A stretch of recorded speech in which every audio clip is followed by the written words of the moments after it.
Hello everyone, it's Julie Hutchison here from Think, Be, Do Leadership. And it is day 15 of Communication Fest, our 30 days of communication impact and influence tips to help you grow your team, you and your business. And today we are looking at coffee or keyboards. It's a big question that we need to make sure that we can answer because the biggest thing we see, excuse me, I've got a really sore throat today. The biggest thing we see is people having to backtrack or deal with issues of communication because of what came out or what got written that shouldn't have done or wouldn't have done if they'd have thought about it a little bit more or took the emotions away a little bit. But have kind of flopped out of ourselves and gone into the ether and upset the apple cart.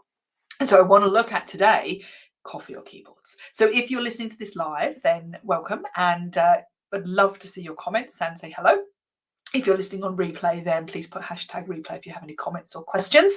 And the reason why we're doing this is because communication is massively important in growing your business, in growing you as a leader, in everyday life, really. Because if we don't communicate well, then we aren't going to have that impact that we want on people. People are not going to want to follow us, do what we want them to do, get our message, buy our stuff, do any of those things. So communication is massively important.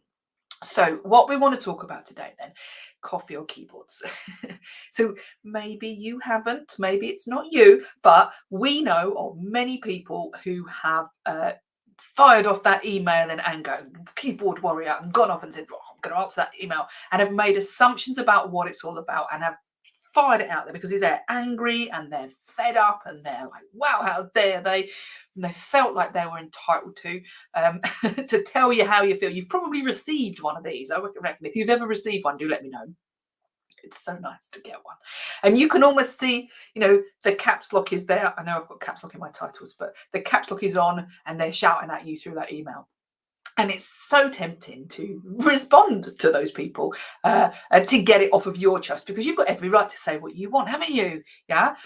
Or maybe you have experienced where you've read an email or you've sent an email and the meaning of the email that you meant or that you finally found out that the person meant didn't come across at all, and it reads completely differently to the person that it was intended for, and either you or they get offended by what's on there, and you never really meant it. It shouldn't have come out like that, and maybe you shouldn't have said it, but you did, and it's there in writing. And it's made a terrible relationship or a problem go even worse. And so we want to look at that because it's so easy for things to come out wrong when we're emotionally charged, and especially if we use our keyboard.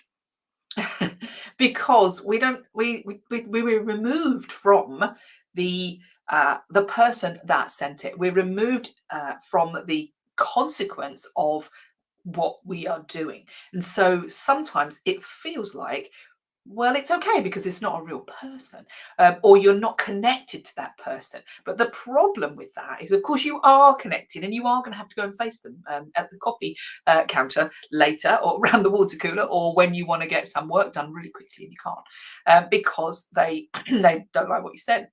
And so it's so easy to interpret wrongly. It's easy to say the wrong thing, very easy to press that button and bash those keys out, and something that you would never say face to face. So what we end up with is this passive aggressive situation that can materialize when we use the keyboard instead of just going and finding that person and having a conversation and finding out what's really going on. But whether you use the keyboard or you go for a coffee and meet the person face to face, and I know we can't meet them physically all the time face to face at the moment, but there's nothing wrong with a Zoom coffee. Okay, so what we want to look at is, well, what's going wrong? Why is it a problem? And what should we do instead? Okay, that's the idea today. So first of all, I mentioned it before. If we're highly charged emotionally, then we are going to let ourselves rip, and we don't manage ourselves very well. So the very first thing I think that we need to look at is asking ourselves a question. Well, hold on. No, before that, stop. Breathe, I think, is the first thing. before you do anything is breathe. Do I want to reply by my keyboard, or do I want to go find this person? For a start, that's a good question. The second question is I'm going to watch myself on TV. Now, we've talked about this before, but watching myself on TV, what do I mean? I mean, look at myself from outside myself. Get conscious of what's going on at the moment for me. So you know when you're emotionally charged, and you know when you're in the situation, and you know when you're like, you need to stop and look at yourself and go, what's going on, Julie? Am I triggered by this? Am I responding in a way that I'm responding only because I'm triggered, or I'm emotionally charged? What's happening here? Okay, what's happening to me, but also what's happening to the other person? What are they trying to say in this email, or what could they be trying to say? Because remember, if you stop and look at it in the cold light of day, let's say, with less emotion, and pull yourself back and look at it as if you're watching yourself on TV, and ask yourself that question: what do you think they really meant, or what do you think they're trying to get across if I were not emotionally charged? And you might interpret what they're saying differently than if you allow your emotions to come in, because we make assumptions, don't we? We're like, oh, they must have said it because they hate me, or they must have said it because they're trying to be awkward. That's the normal one. But if we take that away and look at ourselves and our trigger, and look and say, okay, well, I'm quite emotionally charged. They do annoy me anyway. So I'm just going to hang on. Let's look at it from somebody else's point of view. Look at that. Yeah, maybe they actually just meant what they said, and it wasn't. They didn't have that sarcastic tone on it. Yeah, so you stop and look at it from a different angle, first of all. Okay, and then think about, okay, what do I want in the long term as a relationship with this person? And you have to do that from that stepped back, slightly dissociated place. Because at the time when you see stuff, sometimes you think, I hate them, or whatever. Yeah. So what we need is to ask, what do I want for the long-term relationship? And if I'm saying, well, in the long term, we've got to work together, we need to work well together. Actually, they're not a bad bloke or woman, whatever. And I'm just really annoyed by this.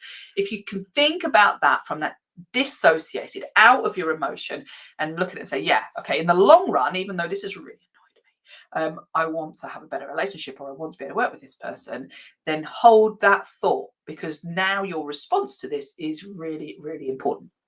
Okay, and then we need to do one more thing, is step into their shoes and think, what's going on for them? And when you do that, the next thing you can ask yourself is, do I want a keyboard, or do I want a coffee? And what I mean is, if I'm not sure of why they sent something, why I'm receiving this email, or even why they're talking to me in this way, if it is a face-to-face, but since we're talking about keyboards, particularly here, so why do I think they do it? And if I'm not sure why they sent that, and if it is open to interpretation and I'm feeling like I want to interpret in a negative way, do I really want to reply? Or do I want to go and talk to that person and ask a question before I reply, which is, what did you mean by this? What are you trying to say? I'm not sure I've got this right. Can we have a chat? Okay. And so taking it away from our keyboard warrior, taking it away from that passive aggressive and adding to the fire, and actually stopping and saying, right, if I'm triggered and I can't tell, let's just go find that person. And sometimes we don't want to find them, do we? Because we're annoyed by them, or they're a bit annoying, or they're just a bit like awkward, or you don't know what you're going to get. But we have to put on those big girl and boy pants and go, right, okay, do you know what? I need to go and find them. Because here is where the relationships are made or broken, that's the word, in the long term. Okay, because if you can be big enough to say, I'm going to stop, I know I'm triggered, I know I'm going to step back here, and I'm going to go to ask them, okay, I'm not sure I understood what you meant. Tell me about what's going on, and even tell me about how you're feeling at the moment. You're going to get a different viewpoint. You're going to get the real story if you are genuine and you go and ask.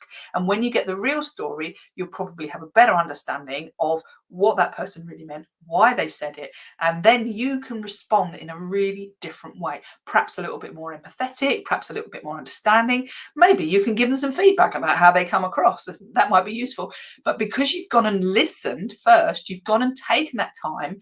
You don't actually have to have a coffee, but it's always nice if you want to. But taking the time to speak to that person in person, not on your keyboard, then everything will be revealed because you're taking the time to listen. And it's missing so much when you just reply on an email. Okay, and I'm going to leave you one last thing. If they replied with reply all, you don't have to. Okay, if you are going to keyboard warrior, you don't need to press reply all. You can just reply to that person and tackle the elephant in the room and have a better conversation. Say, you sound a bit annoyed. Can we have a chat? Rather than saying, yeah. So again, if you cannot do the face-to-face, at the very least, make it a one-to-one and ask them, are they okay? Do you need to chat? Or this is coming across quite passive aggressive to me. Can we have a chat? Because I'm not sure I've got what you're trying to say. Give them an out. Because if they've done something, they're going to be sat there thinking, I can't believe I just sent that. Then the best thing we can do is not respond, but give them an out to create a better relationship. Okay, so that is the end of today. I've gone on even longer than I normally do. So that's day 15 of our Communication Fest, which is 30 days of communication tips for your influence and impact to grow your business and you as a leader. And what I would love to say is that we are going to be running a 12-week confident communication course where we're going to be looking in much more detail about all of these things. If that's something you would like to discuss, you think, well, actually, that sounds interesting, I want to find out more, please, by all means, message me. But in the link,